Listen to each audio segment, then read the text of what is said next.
দাদা মুড়িটা একটু খান, হেভি খেতে। না না না না, ঠিক আছে ঠিক আছে। আরে এইমাত্র খেয়ে আসলাম, পেট ভর্তি আছে। আরে না না না না, খাবো না, খেতে পারবো না, পেট ভর্তি বাবা।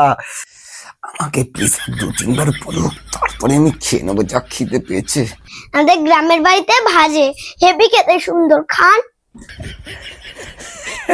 না না না, আরে না না, ঠিক আছে ঠিক আছে। আরে খান না, খান, অত লজ্জা পেতে হবে না। আরে না না, আমি জানি এটা আমার নিজেরই বাড়ি, কিন্তু না না, পেট ভর্তি না তো, আমি নিজেই নিয়ে খেয়ে নিতাম। এই তো বলেছে, আর 2-1 বার বললেই আমি খেয়ে নেবো, ছাড়বো না ভাই এবার আর।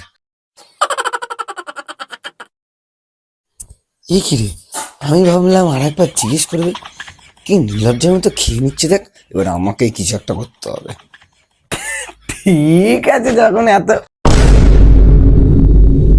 এ কি, কোথায় চলে গেল? আন্না মুড়িটা খিদে পেয়েছে। আরে আন্না মুড়িটা, আন্না খিদে পেয়েছে। কি বললো খিদে পেয়েছে? কই, কেউ না তো। আন্না খিদে পেয়েছে কেউ বলেনি তো। মুড়িটা খাবেন নাকি? অল্পই খাবো, কিন্তু বেশি খেতে পারবো না। হ্যাঁ